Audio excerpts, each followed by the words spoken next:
کہہ دو کہ اللہ جسے چاہتا ہے گمراہ کرتا ہے اور جو اس کی طرف رجوع ہوتا ہے اس کو اپنی طرف کا رستہ دکھاتا ہے، یعنی ان کو جو ایمان لاتے اور جن کے دل اللہ کی یاد سے آرام پاتے ہیں ان کو۔ اور سن رکھو کہ اللہ کی یاد سے ہی دل آرام پاتے ہیں۔ جو لوگ ایمان لائے اور عمل نیک کیے ان کے لیے خوشحالی اور عمدہ ٹھکانہ ہے۔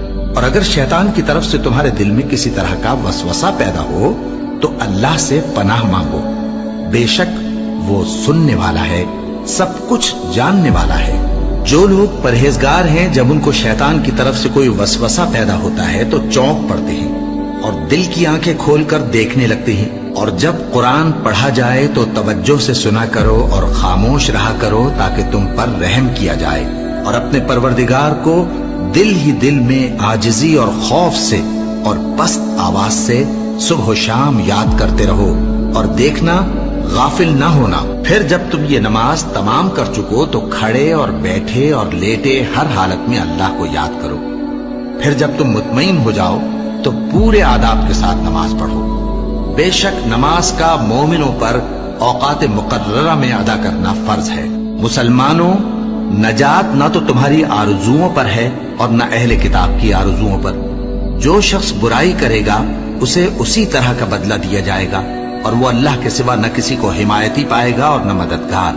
اور جو کوئی رحمان کی یاد سے آنکھیں بند کر لے یعنی تغافل کرے، ہم اس پر ایک شیطان مقرر کر دیتے ہیں تو وہ اس کا ساتھی ہو جاتا ہے، اور یہ شیطان ان کو رستے سے روکتے رہتے ہیں اور وہ سمجھتے ہیں کہ وہ سیدھے رستے پر ہیں، یہاں تک کہ جب وہ ہمارے پاس آئے گا تو اس شیطان سے کہے گا کہ کاش مجھ میں اور تجھ میں مشرق و مغرب کا فاصلہ ہوتا، تو برا ساتھی ہے۔ اے اہل ایمان، اللہ کا بہت بہت ذکر کیا کرو اور صبح و شام اس کی پاکی بیان کرتے رہو۔ وہی تو ہے جو تم پر رحمت بھیجتا ہے اور اس کے فرشتے بھی، تاکہ تم کو اندھیروں سے نکال کر روشنی کی طرف لے جائے۔ اور اللہ مومنوں پر مہربان ہے۔ اور صبح و شام اپنے پروردگار کا نام لیتے رہو، اور رات کو بڑی دیر تک اس کے آگے سجدے کرو اور اس کی پاکی بیان کرتے رہو۔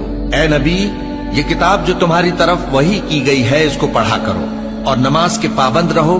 کچھ شک نہیں کہ نماز بے حیائی اور بری باتوں سے روکتی ہے، اور اللہ کا ذکر سب سے بڑا ہے، اور جو کچھ تم کرتے ہو اللہ اسے جانتا ہے۔ مومنو، جو پاکیزہ چیزیں اللہ نے تمہارے لیے حلال کی ہیں ان کو حرام نہ کرو، اور حد سے نہ بڑھو کہ اللہ حد سے بڑھنے والوں کو دوست نہیں رکھتا، اور جو حلال و طیب روزی اللہ نے تم کو دی ہے اسے کھاؤ، اور اللہ سے جس پر ایمان رکھتے ہو ڈرتے رہو۔ ایمان والو، شراب اور جوا اور بت اور پانسے یہ سب ناپاک کام اعمال شیطان سے ہیں، سو ان سے بچتے رہنا تاکہ تم کامیاب ہو جاؤ۔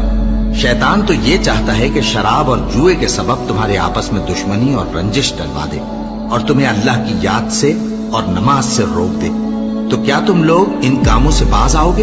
جو شخص نیک اعمال کرے گا، مرد ہو یا عورت، اور وہ مومن بھی ہوگا، تو ہم اس کو دنیا میں پاک زندگی بسر کروائیں گے اور آخرت میں ان کے اعمال کا نہایت اچھا صلہ دیں گے۔ سو جب تم قرآن پڑھنے لگو تو شیطان مردود سے اللہ کی پناہ مانگ لیا کرو۔ حقیقت یہ ہے کہ جو مومن ہیں اور اپنے پروردگار پر بھروسہ رکھتے ہیں ان پر اس کا کچھ زور نہیں چلتا۔ اس کا زور انہی لوگوں پر چلتا ہے جو اس کو رفیق بناتے ہیں اور اس کے وسوسے کے سبب اللہ کے ساتھ شریک مقرر کرتے ہیں۔ سو تم مجھے یاد کیا کرو، میں تمہیں یاد کیا کروں گا، اور میرا احسان مانتے رہنا اور میری ناشکری نہ کرنا۔